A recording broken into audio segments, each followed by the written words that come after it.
कुछ पूछना है जी आनंद आपको? हाँ सर। पूछिए।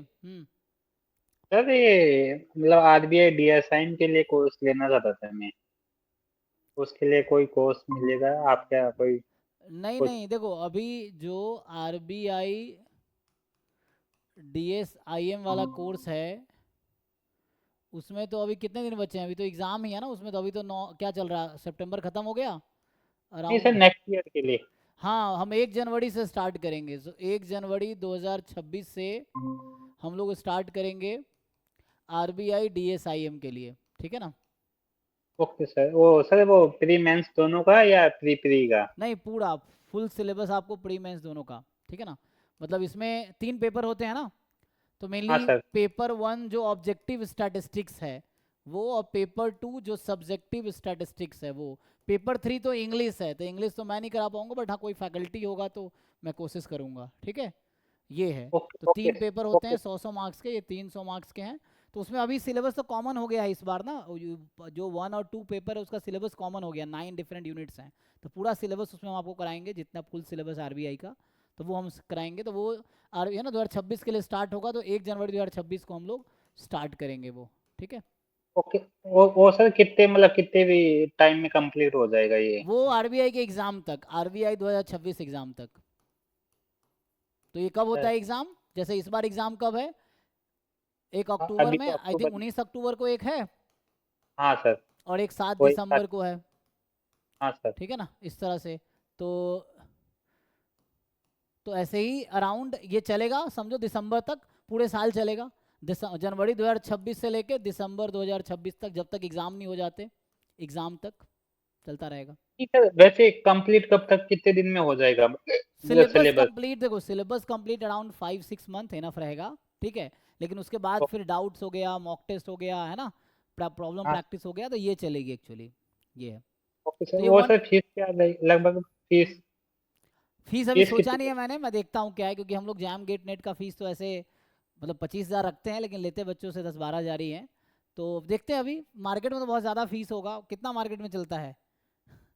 सर अभी तो मार्केट में गए ऐसी कोई कोचिंग नहीं है जो है नहीं जो ढंग से सर। तैयारी करा है ना। हाँ ज़्यादा सर। नहीं होगा फीस, जो मैक्सिमम होगा 10 to 20 के का होगा पर स्टूडेंट, ठीक है? अब ये ओके देखेंगे सर। क्या रहेगा इसमें, सब कुछ रहेगा इसमें, ठीक है? वो सर ऐसा अभी कोई कोर्स जो है नेक्स्ट नेक्स्ट मंथ एग्जाम है, कोई थोड़ा बहुत पढ़ने के लिए कुछ क्या? हाँ कर सकते हो, अभी हमारा अभी जैम गेट नेट 3 बैच चल रहा है, जैम का चल रहा है, गेट का चल रहा है, नेट का चल रहा है। तो आप कोई एक बैच के साथ कर सकते हो, क्योंकि आरबीआई में भी जो सिलेबस है, इसका तो बहुत वास्ट सिलेबस है, स्टैटिस्टिक्स भी है, अब तो मशीन लर्निंग, एआई, एमएल, ये सब आ गया है, ऑप्टिमाइजेशन मतलब ओआर भी है। तो इस तरह से मतलब पहले नेट का सिलेबस लास्ट था, अब नेट के सिलेबस से भी ज़्यादा इनका सिलेबस हो गया है। मतलब नेट में जितना स्टैटिस्टिक्स पढ़ना है, ऑलमोस्ट उससे ज़्यादा तो इनके सिलेबस हो गया आरबीआई वालों का है, इस तरह से है। तो अभी के लिए आप गेट नेट पे फोकस करोगे तो बहुत सारा पार्ट आरबीआई वाला कवर हो जाएगा। Okay sir. हम्म। तो इसके तीन ही पेपर्स होते हैं या और भी होते हैं? नहीं, आरबीआई के 3 पेपर, 300 मार्क्स का ही होता है ये। पेपर ओनली वन जो है objective? Objective statistics, paper 2 subjective statistics होगा, और पेपर 3 इंग्लिश होता है। तीनों 100 100 मार्क्स के हैं ईच। ये 3 घंटे का है पहला, ये भी 3 घंटे का, आई थिंक ये 2 घंटे का है इंग्लिश वाला, ठीक है? और ईच और 100 सर मार्क्स के फिर हैं। एलिजिबिलिटी वगैरह अभी एक क्या होती वीडियो है मैंने, उसकी? बहुत डिटेल वीडियो बनाए थे, तुम देखना आरबीआई का यूट्यूब पे, बहुत डिटेल मैंने पूरा एडवर्टाइजमेंट पढ़ा था, एडवर्टाइजमेंट वो 50 पेज का है।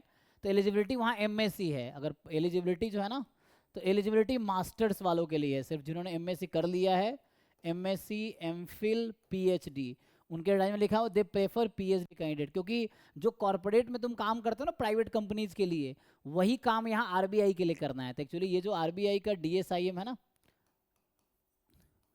सो इसमें मेनली काम वही डेटा एनालिसिस का है, बैंक के लिए डेटा को एनालाइज करना है, इंप्लीमेंट करना है, सजेस्ट करना, वही काम है। तो एक मैंने बहुत डिटेल वीडियो बनाया था अभी नोटिफिकेशन पे, उसमें पूरा है ना, ये तुम देखोगे यहाँ पे, मैं जस्ट दिखा देता हूँ, ये जो है ना आपके पास, यहाँ खुला भी होगा, इसमें आरबीआई का नोटिफिकेशन खोले थे, आई थिंक यही मुझे लग रहा है, ये रिक्रूटमेंट ना, ये है आई थिंक। तो ये है पूरा इसका एडवर्टाइजमेंट, ये 50 54 पेज का है, ये आरबीआई वेबसाइट पे ही है। तो ये इस पर है, इस पर ढंग हाँ। से पढ़ोगे ना, तो ये सब ये इस स्टैटिस्टिक्स वाले बच्चे मेनली इसमें जाते हैं DSIM में, है ना। इसमें सबसे बड़ी बात ये है कि इनकी गवर्नमेंट जॉब है लेकिन इनकी सैलरी इसकी भी कॉर्पोरेट जैसी ही है। अगर तुम यहाँ सैलरी देखोगे, मैंने बताया अभी था बच्चों को, काफ़ी अट्रैक्टिव सैलरी इसका अराउंड मतलब टोटल सैलरी मिलाओगे तो 1,73,000 रुपये पर मंथ मिलता है इसमें, है ना। 1,73,000 मतलब वैसे तो इसमें जो लिखा हुआ है ना, तो इसमें जो लिखा है इन्होंने 1,50,000 शायद लिखा ना, 1,50,000 प्लस क्वार्टर मिलेगा। अगर क्वार्टर नहीं लोगे तो 15% उसका वो लोग वो देते हैं, HRA देते हैं, है ना। तो ये जो रहता है, तो इंटरव्यू वगैरह नहीं होते आगे, मतलब हाँ इसका एग्जाम को? इंटरव्यू भी होगा। इंटरव्यू आई थिंक 75 मार्क्स का होता है। तो क्या सैलरी, इसमें सैलरी में नहीं आएगा क्योंकि सैलरी लिखा नहीं है इन्होंने। सैलरी है, और सर इसके मतलब PYQs कुछ अवेलेबल है मार्केट साइट पे? PYQ पेपर 1 का नहीं है, पेपर 2 का है, ठीक है। सब्जेक्टिव इसका अवेलेबल है, पेपर 1 का वो लोग रिटर्न ले लेते हैं, आउट बाहर नहीं आता है। पेपर 2 का अवेलेबल है, ठीक है ना। ये सबसे बड़ी चीज़ ये है कि बहुत अट्रैक्टिव जॉब है। एक तो RBI में जॉब है ऑफिसर का, दूसरा तुम्हारा एक तो RBI है, दूसरा सैलरी मैंने बताया इनका जो सैलरी है 1,50,000 पर मंथ प्लस HRA कितना है 15%। तो गवर्नमेंट क्वार्टर लोगे तो ये नहीं मिलेगा, गवर्नमेंट क्वार्टर नहीं लोगे तो 15%। तो ये तुम अगर कैलकुलेट करोगे तो अराउंड ये जो बनता है 1,50,300 ऐसा कुछ था, कितना ये 340 समथिंग था, समथिंग ऐसा कुछ सैलरी है, देख लेना उसमें एडवर्टाइजमेंट में ऐसा है। तो ये अराउंड 1,73,000 में जोड़ा था, 72,900 समथिंग बनता है पर मंथ का, है ना। ये है तो काफ़ी है ना, गवर्नमेंट जॉब में इतनी सैलरी बहुत है ना, रेयर है इस तरह से है। और सर इसकी कट ऑफ कैसे रहती है, मतलब इसमें कट ऑफ वाला क्या रहता है? हाँ अच्छा, जो पूछ रहा था ना इंटरव्यू का, तो इसमें इंटरव्यू होता है इसके बाद, अगर आप ये क्लियर करोगे तो इंटरव्यू होगा, और इंटरव्यू 75 मार्क्स का होता है। तो टोटल समझ लो कितना हो गया, 300 मार्क्स यहाँ, 75 मार्क्स यहाँ, 375 मार्क्स का समझो आपका वो है टोटल, ठीक है। बाकी आप कह रहे हो कि क्या पूछ रहे थे? सर कट ऑफ किस हिसाब कट से ऑफ, रहती है, मतलब? कट ऑफ अराउंड 50-60% मार्क्स अगर स्कोर कर लेते हो तो इनफ है। ये जो है ना टोटल इसमें अगर 50% प्लस है तो सेफ है, 50-60% इज इनफ, ये नहीं है। सर, जैसे मैं ST कैटेगरी से बिलोंग करता हूँ, जैसे इसमें ST कैटेगरी की वो सीट खाली जा रही है, तो हाँ उसके लिए मतलब मिनिमम क्वालिफाई नंबर चाहिए होते हैं, या मतलब या जो जिसके नंबर कम है वो मतलब जो कैंडिडेट अवेलेबल है मिनिमम उनको नहीं सभी को चाहिए चाहिए? होते हैं। होता क्या है ना, गवर्नमेंट में एक तरीका क्या होता है, उनको पोस्ट भरना ही है। मान लो कोई कैंडिडेट नहीं आया तो ठीक है, जैसे एग्जांपल के लिए हाँ मान लो कोई गवर्नमेंट पोस्ट आई, एक पोस्ट आई, SC का हाँ सर। एग्जांपल ले लीजिए आप, तो एक पोस्ट एक हाँ, कैंडिडेट आया तो उसका श्योर है, चाहे वो मतलब निकम्मा ही क्यों ना हो, अगर वो अच्छा। एलिजिबल है उस क्राइटेरिया के हिसाब से, भले उसको कुछ आता हो ना आता हो, मतलब डॉक्यूमेंट्स उसका वो है जो मांगा गया, तो वो जॉब होगा ही उसका पक्का। तो गवर्नमेंट का ये स्कीम है कि उसमें ऐसा मतलब बहुत कम ही ऐसा आपको देखने को मिलेगा जहाँ नॉट एलिजिबल करार देते हैं किसी को, मतलब ऐसे इंटरव्यू के बाद वैसा नहीं होगा, तो मतलब वो फील करेंगे एक्चुअली। हाँ सर, जैसे RBI में भी तो ऐसा ही है ना कि RBI DSI में भी कि फिल करना ही पड़ेगा अगर हाँ हाँ इलिजिबल एग्जैक्टली, बच्चे पिछले साल भी वही था, मतलब पिछले साल भी शायद सीटें मुझे लगा खाली ही गई हैं शायद। वो एक को। मैं हाँ सर। जानता हूँ मेरे दोस्त को जो SC कैटेगरी का है वो ज्वाइन किया है ना, उस तरह से है। तो वही अगर कैंडिडेट ही मान लो 3 वैकेंसी SC की है एग्जाम्पल के लिए, इस बार ही देखोगे, अब 2 ही हाँ कैंडिडेट पहुंचेगा तो क्या होगा फिर?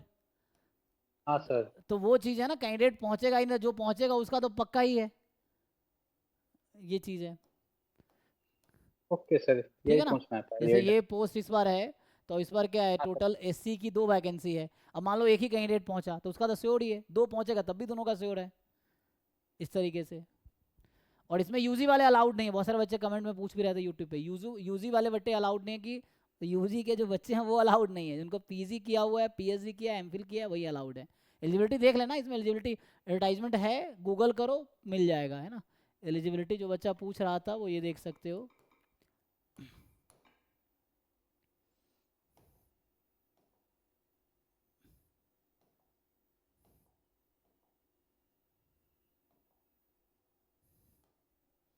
तो सर अराउंड पर ईयर कितने वैकेंसी मतलब आते, सीट इसके आते हैं जनरल कैटेगरी के?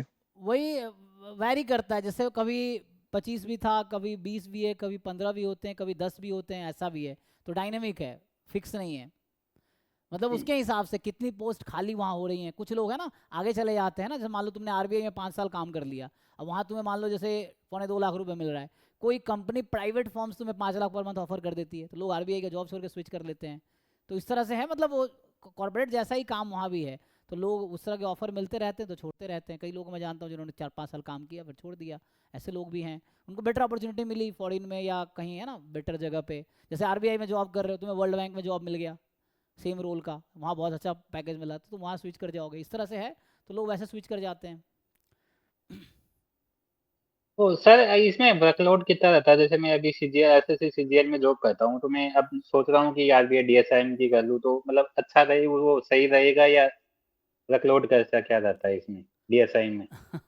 वर्कलोड चूंकि मैंने काम नहीं किया है तो वर्कलोड का मुझे आइडिया तो नहीं है, बट मुझे पूछना पड़ेगा लोगों से है ना, कि मतलब जो लोग हैं उसमें, तो उसके देखना पड़ेगा। वर्कलोड इतना तो नहीं होता, गवर्नमेंट है तो उसके हिसाब से वर्किंग आवर में ही वर्क करना है, क्योंकि उस हाँ सर। कॉर्पोरेट में क्या रहता है ना, वो एक कॉर्पोरेट में एक वो रहता है ना तुम्हारे माथे पे, वो रहती है कि भाई इतना लोड है करना ही है। इसमें तो एक गवर्नमेंट सिस्टम पता ही तुम्हें कैसे चलता है, तो वो चीज़ें हैं तो उसके हाँ, हिसाब से चीज़ें चलती नहीं हैं। सर, जैसे बैंक होता है उनमें तो बहुत ज्यादा वर्कलोड होता है, तो मतलब ये भी एक आरबीआई वो तो है यहाँ तो पब्लिक डीलिंग नहीं है, जो आपका ये रोल है ये पब्लिक डीलिंग का नहीं है ना। वहाँ पे है कि उसमें पब्लिक डीलिंग में बहुत सारे काम है। यहाँ पे आपको बैंक कुछ डेटा प्रोवाइड करेगा, उसको आपको स्टडी करना है, उसके हिसाब से आपको आउटपुट देना है, उसके हिसाब से पॉलिसी बनाती है आरबीआई है ना। तो आपका मेन हाँ, काम डेटा एनालिस्ट का होगा यहाँ पे, कि जो बैंकिंग के जो डेटा डिफरेंट मिलेंगे इसमें आप देखो बहुत डिटेल में पढ़ोगे ना, तो बता रखा है इन्होंने क्या रोल है। देखो मैं पढ़ के बताता हूँ, इन्होंने बहुत क्लियरली लिख रखा है। वो वीडियो देखो ना, एक वीडियो मैंने बनाया था, मैंने पूरा ये पढ़ा था, जैसे ये रोल क्या है, जैसे एग्जांपल के लिए ये तो वैसे सिलेबस बता रहा है, पढ़ना पड़ेगा कहाँ पे है, काम क्या करना था, अभी आया तो था। तो वर्क क्या है यहाँ ग्रुप पे। पर आप सेंड करोगे एकलव्य के? हाँ ग्रुप पर आप सेंड करोगे एकलव्य के? हाँ हाँ हाँ, तुम अरे तुम गूगल कर लो, सीधा सीधा मिल जाएगा। ये देखो, ये मैं जो पूछ रहा ना, ये देखो ये है ऑफिसर्स, तुम गूगल करो जस्ट, मैंने गूगल से डाउनलोड किया है। तुम क्या करो, मैं तुम्हें हिंट देता हूँ, सीधा सीधा जाओ इसमें डालो RBI DSIM 2025 नोटिफिकेशन, ठीक है, ये तुम सर्च करो आ जाएगा। ये देखो आरबीआई की वेबसाइट का ही आ जाएगा, ठीक है। पीडीएफ यहाँ से मिल जाएगा, नहीं तो मैं भेज दूंगा, नहीं मिलता है तो मुझे भेजना, मैं व्हाट्सएप भेज दूंगा। ये मेरे व्हाट्सएप पे भी है, ग्रुप में तो नहीं, मतलब तुम्हें पर्सनली भेज दूंगा, ठीक है। यहाँ सर्च करो, ये यहाँ आ जाएगा। ये देखो, ये मैं सर्च करूँगा, ये वही खुल सर गया, मिल गया। मिल गया ना। गूगल करो मिल जाएगा, ये देखो वही खुला है जो मैं अभी गूगल से खोला हूँ। तो जस्ट गूगल करोगे तुम्हें पीडीएफ मिल जाएगी, ये सरकारी नेटवर्क वालों ने डाल रखा है, तो ये है। तो उस तरह से है। अब मैं वो जॉब रिक्वायरमेंट का बता रहा था, तो ये क्या काम है जो पूछ रहा था ना बच्चे, काम क्या यहाँ पे है, तो जो इनका काम है कि यहाँ काम क्या करना पड़ता है।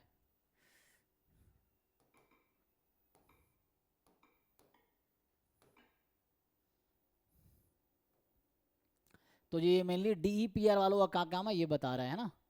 आपको DSIM का जानना है तो ये DSIM ये है ना, देखो। तो ये जो ऑफिसर इन ग्रेड बी, मतलब ये पोस्ट का नाम है, officer in grade B DSIM panel year 2025 job requirement scheme of selection and syllabus. तो ये जॉब में क्या काम है, देखो इसमें करना क्या होता है। मान लो आप ज्वाइन करोगे RBI as a officer in grade B, तो करोगे क्या, तो ये रोल है। The role involves collection, compilation, analysis and interpretation of the data related to banking, corporate and external sectors, with a strong emphasis on application of advanced statistical and econometric techniques for modeling and forecasting key macroeconomic indicators such as inflation and growth. This includes the use of classical and Bayesian inference. तो जो theoretical चीज़ें पढ़ रहे हो वहाँ पे उसको apply करना है ना। So this includes the use of classical and Bayesian inference. Classical inference मतलब वो स्टैटिस्टिकल इन्फ्रेंस हो गया, और बेजियन इन्फ्रेंस जो है ना, बेजियन स्टैटिस्टिक्स होता है। Methods, high dimensional regression techniques, time series models and simulation based methods. The job requires conducting policy relevant analytical studies, designing and executing complex sample surveys, and understanding theoretical foundation of economic statistics, index number construction and है ना inequality measurements. Candidates are expected to manage large scale structured and unstructured data sets using various databases, develop, maintain and optimize queries for data integration and reporting, and contribute to the maintenance and advancement of the technology driven centralized reporting system and data warehouse.